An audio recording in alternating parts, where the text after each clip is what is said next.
In 1907, a Cree trapper named Jack Fiddler was arrested by Canadian authorities after admitting he had killed a woman. But Fiddler said it wasn't murder. He claimed the woman was becoming a Wendigo.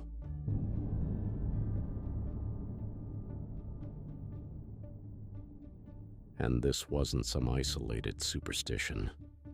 Jack Fiddler was known throughout his region as a Wendigo hunter, someone communities called when they believed a person had transformed into something monstrous. Historical accounts describe Jack Fiddler as a Cree spiritual leader who claimed to have stopped multiple people he believed were becoming Wendigos. That sounds like horror fiction, but the terrifying part is, the Wendigo was never just a monster story. It was a warning. The Wendigo comes from Algonquian-speaking indigenous cultures, including the Ojibwe, Cree, and Innu peoples. Different communities describe it differently, but the core idea remains hauntingly consistent. A person consumed by greed, isolation, and hunger. Not ordinary hunger. A hunger that can never end.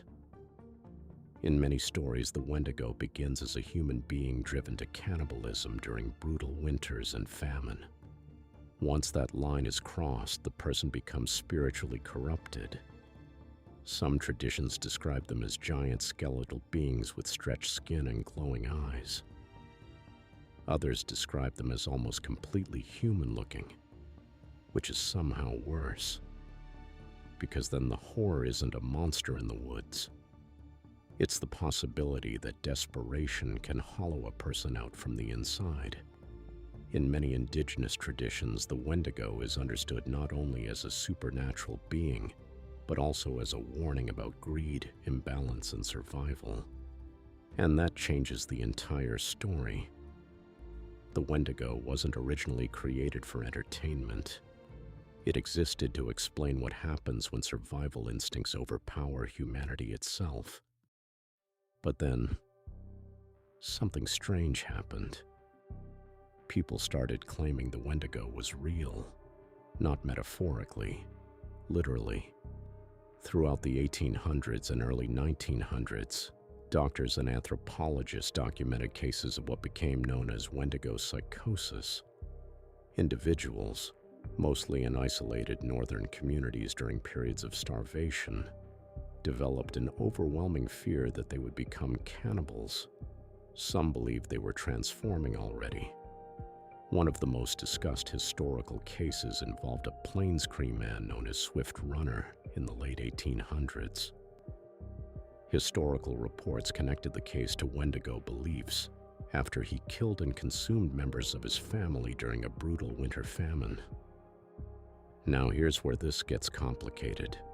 Modern scholars debate whether Wendigo psychosis was ever truly a psychiatric condition, or whether outsiders misunderstood indigenous spiritual beliefs through a colonial lens. Some researchers argue the term itself distorted cultural traditions into sensational horror stories. And honestly, that tension matters, because the internet version of the Wendigo often skips the original meaning entirely. Today, the Wendigo lives everywhere online. You see it in creepypastas, horror games, TikTok lore videos, internet art. But here's the twist. The version most people recognize today, the deer skull creature with antlers, probably isn't the traditional Wendigo at all. The design spread rapidly through modern horror media because visually, it was impossible to ignore. The problem is that many Algonquian stories never described antlers whatsoever. The internet essentially remixed an indigenous spiritual warning into a viral monster design, and somehow, that made it stronger. Because the Wendigo taps directly into modern fears, infinite consumption, never being satisfied, isolation, the feeling that people can lose themselves chasing hunger for food, money, status, attention, clicks. That's why the creature keeps evolving online. Every generation reshapes it into whatever they fear most. A famine spirit became a psychological horror, then a cryptid, then a meme, then an algorithm-fed nightmare spreading endlessly online. And weirdly, that transformation fits the original story almost perfectly, because at its core, the Wendigo was never really about a creature hiding in the woods. It was about what happens when hunger becomes identity, and suddenly the old stories stop feeling ancient. Think about the internet for a second. Platforms engineered to keep people consuming forever. Infinite scrolling, infinite content, infinite outrage, no finish line, no satisfaction, always hungry. The Wendigo survives because it adapted to the modern world better than almost any other myth.